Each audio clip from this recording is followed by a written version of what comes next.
जय माता दी, जय गुरु गोरखनाथ की। आशा करते अच्छे होंगे सभी लोग और माँ भगवती की कृपा से बहुत लोग सभी लोग बढ़िया रहो।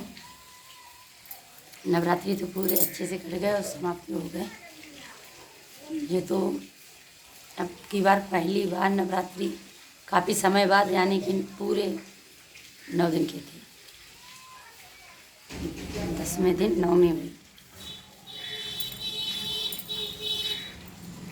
क्योंकि माँ भगवती की कृपा से बहुत ही अच्छा मुहूर्त मिला और मंदिर बनने के बाद में कुंवार का जो नवरात्रि था वो पहली बार ही पड़ा। पहली बार हमने अपनी नवरात्रि में कुंवार के महीने में जब आ रहे भाई, वो भी पूरे 9 दिन के नवरात्रि। मन को बहुत सुकून और शांति मिली।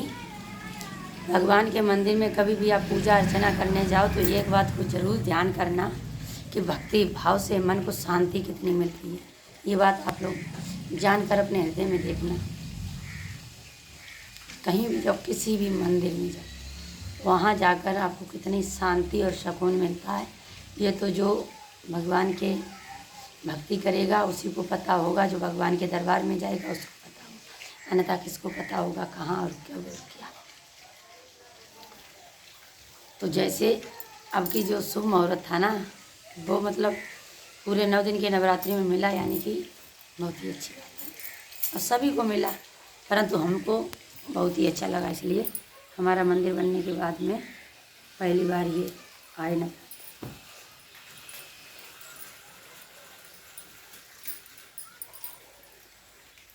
ये सारे कपड़े माँ भगवती के जो पहना के उतारे थे,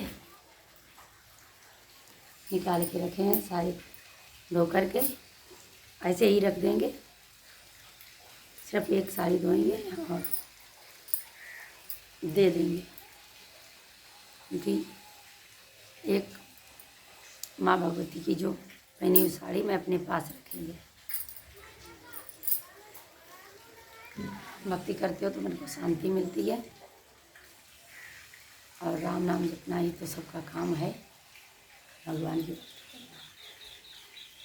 तो लगे रहो सभी लोग भगवान की भक्ति में और अपना काम भी करते रहो, भगवान की भक्ति भी करते रहो। माँ भक्ति सभी की मनोकामना पूरी करती रहे। भक्ति करना कोई चोरी नहीं है। लोग समझते हैं अरे भक्ति, वो भक्ति करता है या कोई ये बात, कभी वो बात। कभी भी किसी भक्ति के बारे में गलत नहीं सोचना, क्योंकि अगर आप भक्ति के बारे में गलत सोचोगे तो भक्त तो कुछ नहीं बोलेगा। जो भक्त बोलेगा उसकी जो आवाज़ होती है, भक्त जब किसी को कोई गलत बोलता है ना, भक्त या भक्ति के बारे में जब भक्त गलत बोल देता है तो वो बात बराबर हो जाती है। वो भक्ति भी नहीं रहती। और जब भक्ति करके भक्त को कोई गलत बोलता है या भगवान को कोई गलत बोलता है, भक्त खामोश रहे तो भगवान देखता है। क्योंकि भगवान कहता है भक्त से शांत रहने में ही सब कुछ है। शांत रहोगे तो उसका जो फल होगा, उसका जो दंड होगा, वो भगवान स्वयं देगा। क्योंकि अगर भक्त मुँह चलाने लगेगा या भक्त कुछ बोलने लगेगा, उसमें सफलता नहीं होती है।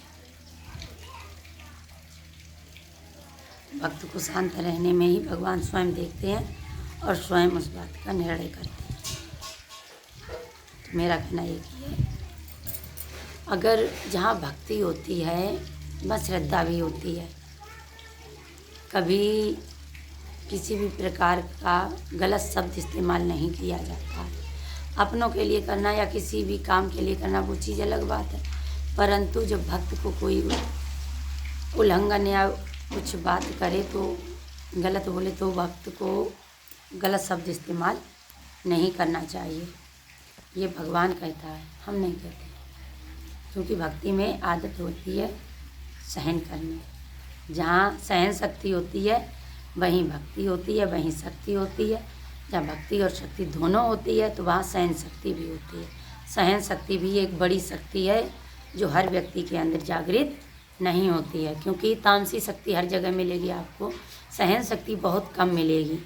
तामसी शक्ति तुरंत ही इंसान ताम झाम करने लगेगा, तुरंत ही अपने भाव विचलित करने लगेगा, अपनी ज़बान को विचलित कर देगा, परंतु सहन शक्ति बहुत कम मिलेगी।